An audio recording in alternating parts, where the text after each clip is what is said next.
G'day, I'm Sean Evans, and in this video I'll be giving you an overview and my first impressions of the Magic the Gathering Arena closed beta.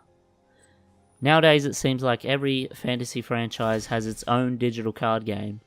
You've got Warcraft, The Elder Scrolls, Dota, The Witcher, Smite, and even friggin' RuneScape. MTG Arena is Wizards of the Coast's answer to this recent slew of games in the genre, but is it too little too late now for the physical card game giant? Or does Arena stand head and shoulders above the competition?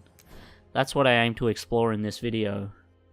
The first thing I will say about Arena is that it flows so much better than any other Magic video game I've ever played before. From playing cards to moving through phases, it feels very fast and responsive.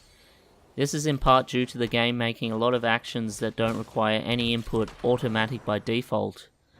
The game will check if you have any playable cards, effects, or actions at any time during a match, and if not, automatically move through the phases for you. This helps to greatly reduce some of the friction Magic video games have been slowed down by in the past, and can allow you to play several different matches over a short period of time.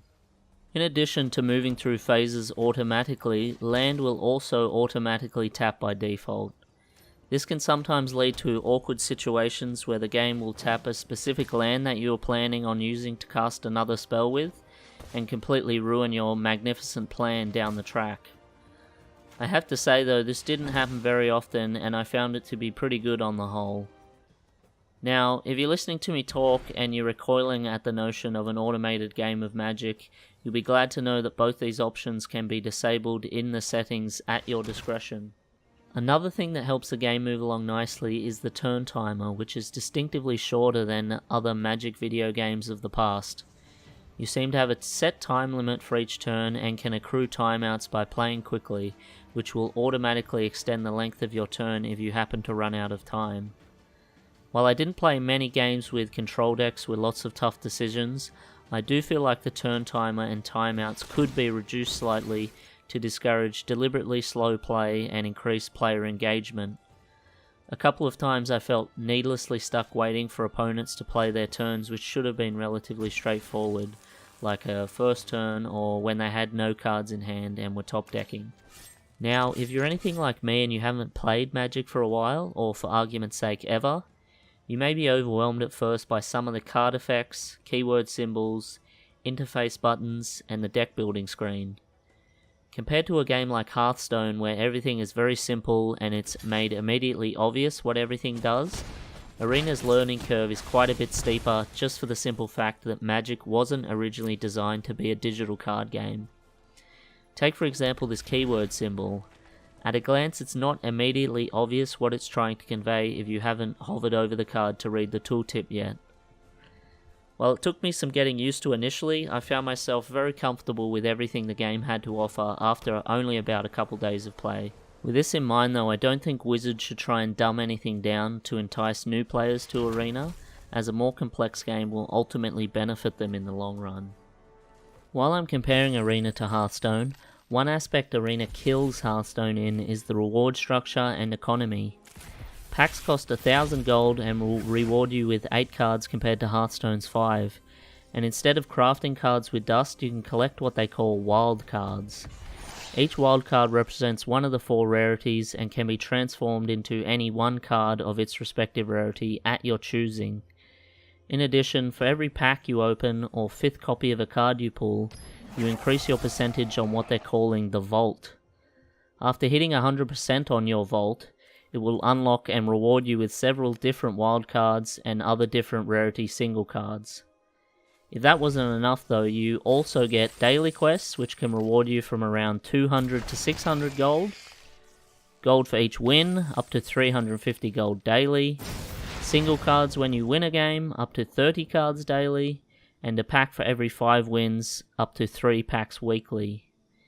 As someone who has been playing Hearthstone since launch, I consider Arena's reward structure and economy incredibly generous in comparison. Something I have to fault the game for though is that it feels very bare bones at the moment, even for a closed beta. The only way to play Magic in Arena right now is single constructor games versus a player of a similar rank to yourself. This makes playing feel a little redundant after you finish your daily quests, as playing doesn't reward you with anything tangible except by raising your constructed rank, but that's more or less meaningless. While a lack of features stifles the game right now, Wizards have stated that they plan on adding more ways to play in the future, such as the draft mode, which will be one of the best ways to earn cards since any drafted cards will be automatically added to your collection. Personally, I can't wait for them to add a draft mode, and as long as it's done well, I think that Wizards will see a massive increase in people wanting to play Arena. A few other things that hold the game back right now are some small visual bugs I've noticed, like this one where sometimes when you search your library for a card and put it on top of the deck, a random card shows up instead of the one you picked. There is also a distinct lack of different cosmetic items such as player avatars. Bruh, look at this dude. Wait till you see the. No, no, no, no.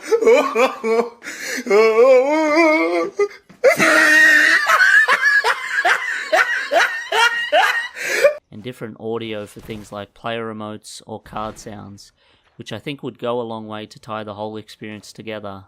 I'm very confident, however, as the game continues to be developed, that a lot of this stuff will be fixed. So it's pretty hard to criticize Wizards too harshly for any of this, as they seem to be taking their time with the closed beta to make sure that the core gameplay is perfect before they add any superfluous features. And that's basically all my thoughts on this build of the Arena closed beta. At its core, the game has a very nice pace to it and is extremely fun to play for a couple of hours each day. In my opinion, it's definitely the best way to play single, semi-standard constructed games of Magic with other people over the internet right now. As soon as Wizards starts to add more features and content, I'm certain that Arena will truly become the best way to play all types of Magic online, and will allow for Arena to knock its competitors down a few pegs and really contend for the #1 position in the digital card game space. All that's left now is to say thank you very much for watching. If you have anything you'd like to add to the conversation, I'd love to hear it in the comments section below. Also, if you'd like to see more Arena gameplay, then check out my live stream, which is twitch.tv/snakehps. Hope to see you guys there. Cheers.